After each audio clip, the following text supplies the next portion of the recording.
una potencia que es equivalente a esa energía, ¿no? Que se da. Entonces, habría que ver un poco cuál es el factor de, digamos, ¿no? Eh, para poder convertirlo eso en potencia. Lo otro es,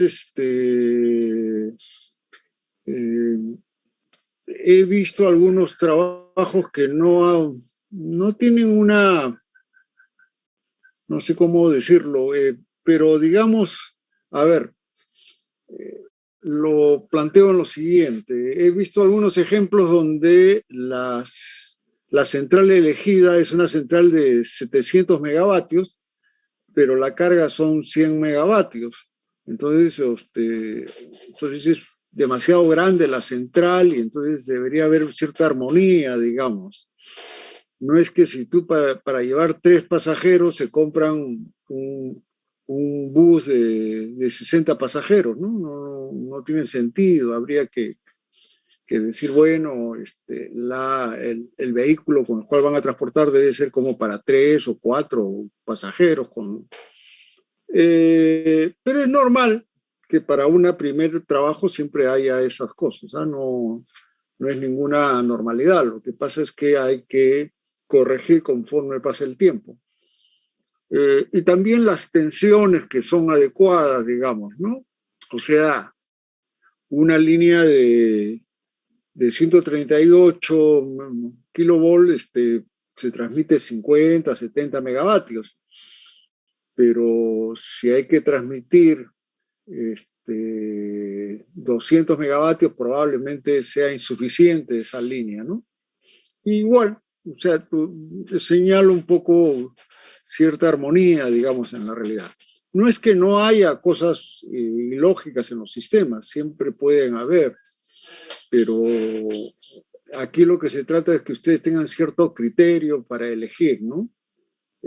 Alguna gente me ha presentado demandas de cosas que han copiado de otro lado, pero en realidad no se les pide tanto que hagan un pronóstico de demanda, sino que con todos los detalles sobre la población o sobre dónde viven, en fin, sino que más o menos piensen que la población crece, entonces hay una tasa de crecimiento, ¿no?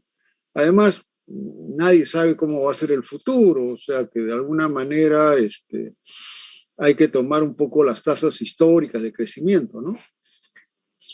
Y entonces no es necesario un poco copiar informes, que he visto informes del año 75, o digo 2015, 2016, y bueno, pues, pero estamos en el 2022, ¿no? Entonces hay que tener algún criterio para adecuar la información. Bueno, ya les pasaré mis comentarios por escrito. ¿Alguna pregunta? Bueno. Profesor, disculpe, Sí, buenas tardes. En todo caso, para la siguiente segunda entrega uno podría corregir, ¿no? O cambiar los valores, no hay problema de la bueno, primera parte.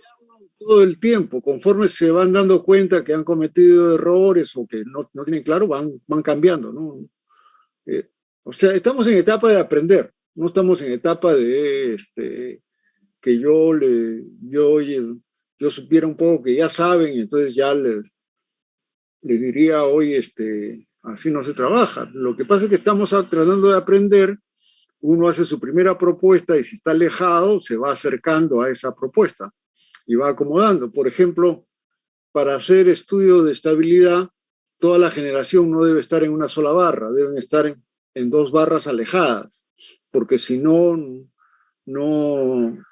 funciona la estabilidad, ¿no? Entonces, bien, pero veamos un poco caso por caso, no todos tienen las mismas dificultades. Entonces, cada uno es un caso especial. Pero le he pedido a Quirós ahora que les comente un poco lo que él ha leído, ¿no? Para que sepan un poco de las cosas en que andamos. Bien, eso es la idea. estamos acá para aprender. No, si ya supieran, no tendrían por qué estar en este curso. Bien, pasemos un poco a revisar lo que quedamos en la clase anterior.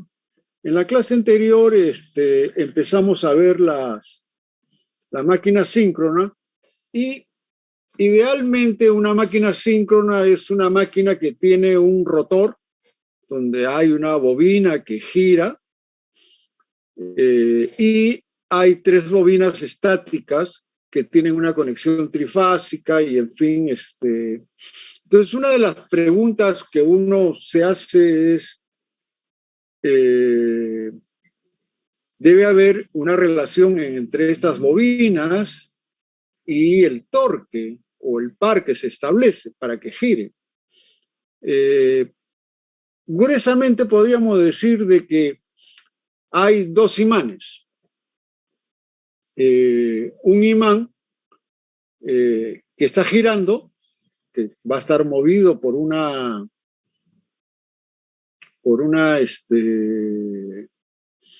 turbina o un motor, en fin,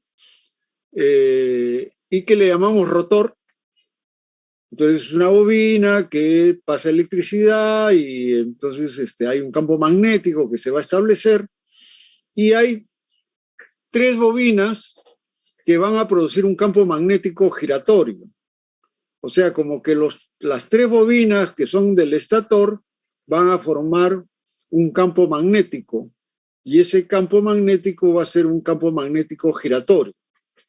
Entonces viene la lógica la siguiente, que ustedes saben en 2 imanes, digamos, que uno de ellos está fijo y el otro puede girar. El que está en el fijo, evidentemente que tiene que tener un determinado ángulo para que se dé un torque, si no, no gira.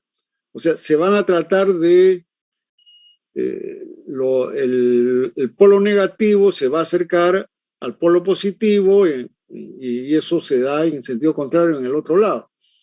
Bien, pero ahora ustedes tienen una bobina en el rotor que va permanentemente a girar. Entonces, para que permanentemente gire, el campo magnético producido por el estator debe girar constantemente. No sé si eso les parece claro. ¿Está claro la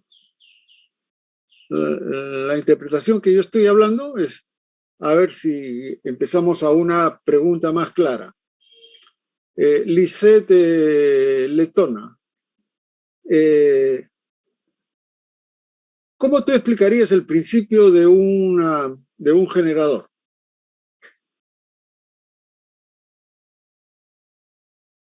¿Me escuchas, Lisette?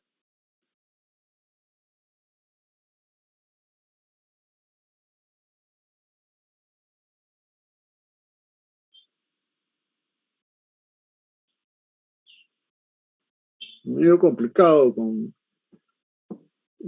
Yo, como nadie tiene su cámara abierta, no sé si están o no están, o simplemente... Ya, Julio Montoro, ¿cómo tú explicarías que un generador gira, digamos? A un generador, no, pero el generador recibe movimiento de las turbinas. O sea, Ya, pero la turbina ya hace girar el rotor. así es. El rotor tiene, ¿qué? ¿Corriente alterna o corriente continua? Corriente continua, que tiene un campo obviamente continuo, pero como gira, entonces ya tiene un campo variable a través de las bobinas del estator y ahí se va induciendo, ¿no? A la No, hora de variar el campo. olvídate del estator por el momento. Estamos hablando del rotor nada más, de lo que gira. ¿Ya? Si, Ok. si lo que gira es el rotor y está pasando corriente continua, tú dices, va a producirse un campo magnético giratorio porque gira. ¿De acuerdo? Sí, profesor. Ya. Ahora, ¿qué pasa con el estator? Bueno, el estator entonces tiene un campo que va variando, que es viene del rotor, ¿no? Y va variando ese campo, porque va girando. Pero, Entonces, pero ¿por qué? Porque pasa corriente a través de sus bobinas. mm, no, el campo magnético del rotor atraviesa los devanados, ¿no? Del estator. Está bien, pero aquí estamos tratando de ver cómo interaccionan ambos campos magnéticos.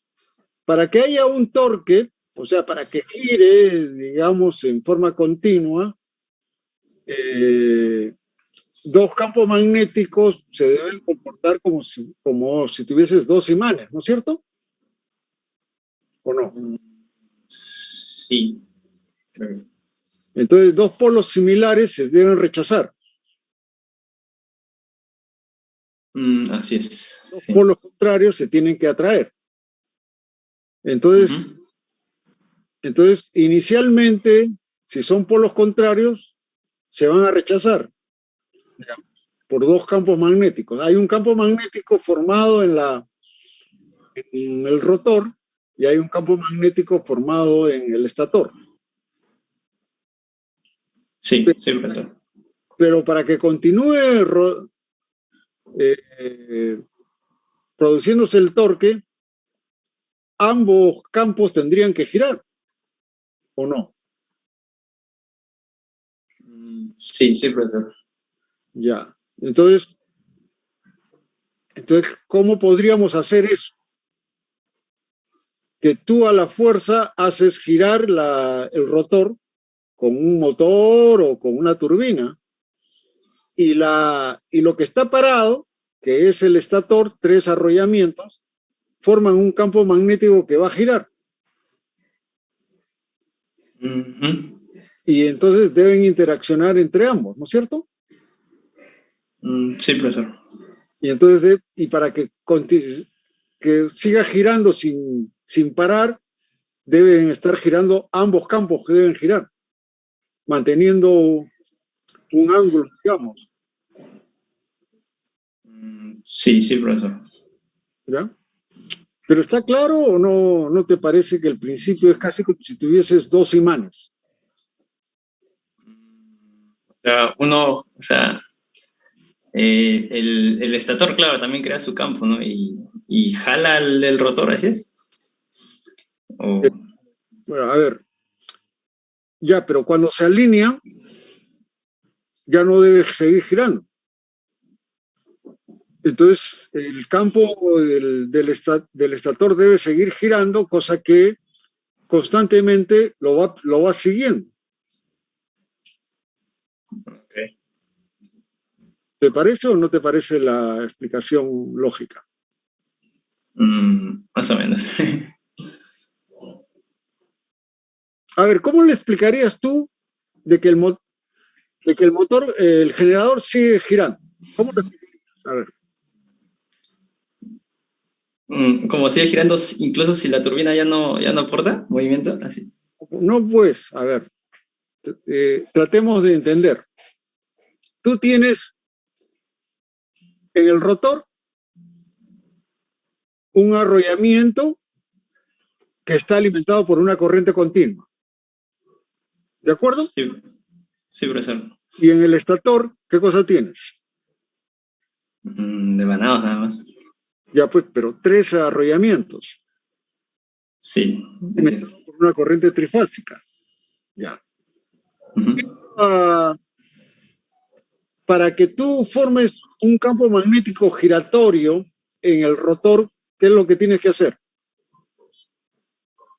Alimento con DC y bueno, ya está girando, bueno. Pero ¿por qué Entonces, está girando? Solito no gira. por la turbina, ¿no es, profesor? A la turbina lo hace girar, ya, muy bien. Si la turbina lo hace girar, el campo magnético de la que está formado por la corriente trifásica en el estator, ¿cómo es su campo magnético? Rotando. rotante. Ya pues, y entonces para que sea permanente, el torque tendrían que estar ambos rotando y que el ángulo sea constante. Ah, ok, sí, sí, sí, profesor. Bueno, estoy tratando un poco de simplificar el problema. Yo en ecuaciones me es más sencillo explicarlo, ¿ya? Pero